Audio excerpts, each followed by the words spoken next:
Hello, and welcome to another FAQ Monday. I'm your host, Fluff. If you have a question, tweet it at me, or I don't know, send up smoke signals, and maybe I'll see them if you're local, and if it's not windy and or raining. Chances are not great that I would see that, but you could do that. You could try. Morse code works as well. What's your streaming setup? Specifically with the Helix, I'm considering starting streaming myself, and I'm looking for info. Thank you so much, Logan, for your question.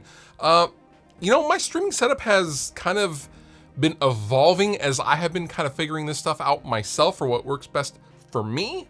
I'll probably make a video detailing my specific stream. I think it's pretty much set now. I didn't think about making a video detailing my streaming setup, but I can. Let me know in the comments if you want to see what I'm kind of doing with the streaming setup. But to make a long story short, it sounds like you are looking to get your audio into your stream so people can hear it and you want to hear it.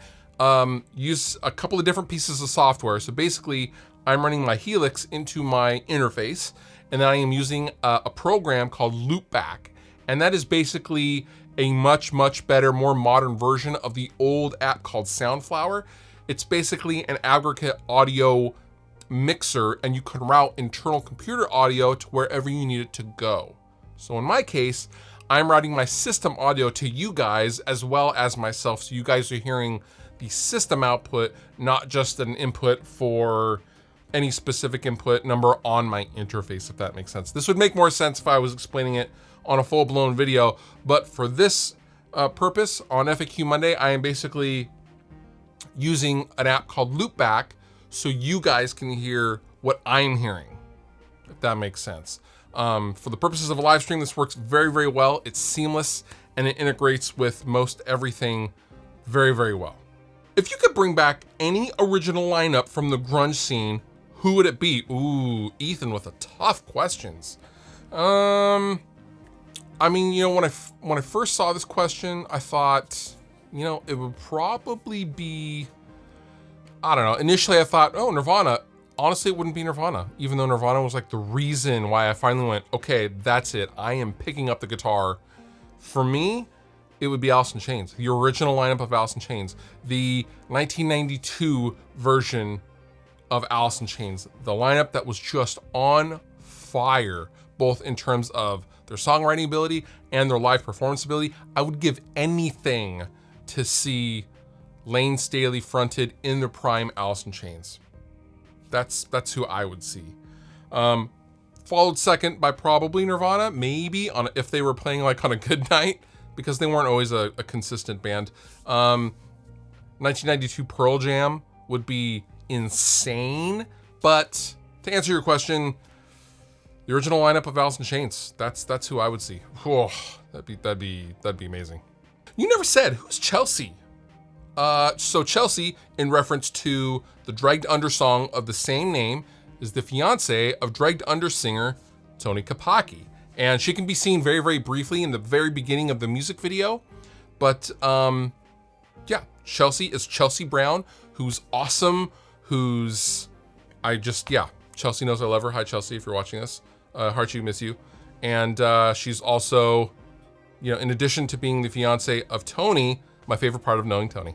A couple years back, you did a video about a home budget studio. Any chance of an updated version? That video is what I used to start my modest studio. Would love some pointers on an audio/video streaming setup for beginners. Scott, thank you so much for your question. It's funny that you asked this today, because I am actually working on an two updated videos for some of my older stuff. The first being the home recording on a budget. I'm gonna actually detail 3 different levels of home recording setups, and I'm also gonna partner with my friends over at Sweetwater to give away some stuff, but also to kind of better integrate the setups, because a lot has changed since 2016 when I last made that video. Like in 2016, I say that, the best guitar amp sim was Amplitude, which is not the case anymore. But it might have been in 2016, I'm not sure. But yeah, so I'm gonna make an updated version of the home recording on a budget video. And I'm also updating my string gauge guide to include all the way up through 8 strings, and also baritone guitars and all sorts of drop tunings, just because there's a lot more string gauge packs available now than there was in 2017 when I made that video. So yeah, I will be making an updated version of those 2 videos, plus making a streaming setup, maybe, if you guys want to see it, video. Yeah, lots of videos in progress. Your Ernie Ball Music Man baritone, what pickups are in it? Do you like them? Can a pleb like me call and order one? Rancid Meat. Interesting name. You have a great question, sir. And to answer your question, so this is my Ernie Ball Music Man baritone. This was custom made for me. These have a 6-string set of the Steph Carpenter signature pickups from Fishman. Now, you cannot get these pickups because these actually were never released. I think they were limited. They were a limited release very, very briefly, because there are sets out there and there are people that have watched these videos that do have them. However, these were a very, very limited release through Guitar Center very, very briefly. I was actually at Fishman headquarters in Boston, taking the factory tour with Larry Fishman, and I saw a pile of these on a dusty shelf in the way back, and I was like, I just opened up my backpack and I basically just took them. And I was like, I'm an artist here, I'm taking these, you can't stop me. And that was that. Brought them home and popped them in this thing. I do love them. I get asked about them all the time. They have a really unique, and I mean this in a good way, a quawkiness in the upper mids that really lend themselves to detuning, which makes sense as Steph plays, 8 and 9 string guitars. I wouldn't recommend these pickups for like a standard tune guitar, but for a baritone tuned, drop A sharp guitar, they are so good.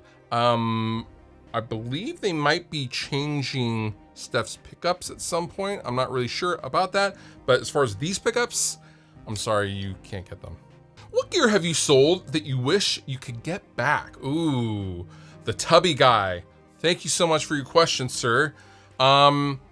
Most recently, I don't know if anyone saw I think it was a Facebook post. I really have been jonesing for my old FJA modified dual rectifier that I still have old pictures of, and I'll put them right here. This was an FJA modified 3-channel dual rectifier I had about, I think this must have been about 10 years ago now, 10, 11 years ago. The very, very, very first video I have on this YouTube channel, I made with that amplifier. And I remember distinctly loving how it sounded in the room, and I could not get it to record right. And I didn't think for a second it wasn't because I had only started recording with an actual microphone and guitar cab for literally 2 weeks. That wasn't it, it's the amp. The amp's wrong. But in that video, which, you know what, I'll go ahead and link down below in the description, I had a Black Star, yes, Black Star, 112 with a Celestion 75 in it, or a 7080 or something like that, in another room. And I had books, and I would stick an SM57, I think it was a 57 or an i5 or something like that, and I would stack them and tape it on the book, and then that was my mic stand. And then I would go into the next room and then hit record and then play, and then I would listen back and see if I had the amp dialed right. That was my process for that video that you're gonna hopefully watch in the description of this video, my very first video on this YouTube channel. Listening back, I think it sounds pretty good, having no idea what I was doing. There was no post EQ, there was no processing of any kind, because I didn't know how to do that yet. I wish I would have kept that amp. I dearly wish I would have kept that amp. I don't know what happened to it. I can't even remember whom I sold it to. I think I sold it on eBay, but I know the serial number and all that stuff. I would love to find that amplifier again. Side note, Jerry from FJA did reach out after I posted that, and he's modifying me. I bought another 3-channel dual rectifier from literally like just a couple of hundred later from that same serial number line. Same age, same everything, a very, very clean 3-channel dual rectifier. He's gonna modify that amplifier and do the same mods on it. So I will have it again. I really, really miss that amplifier though. It was a really, really great amplifier. So yeah, that's the one biggest thing I regret selling.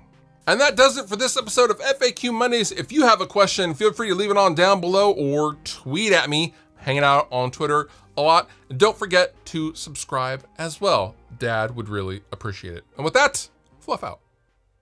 If you liked the video you just watched, please consider subscribing. And if you want to further support me and what I do, consider using some of the affiliate links down below in the description of this video. Go on over to Sweetwater, buy yourself something, and help me out at the same time. It's a win-win for both of us.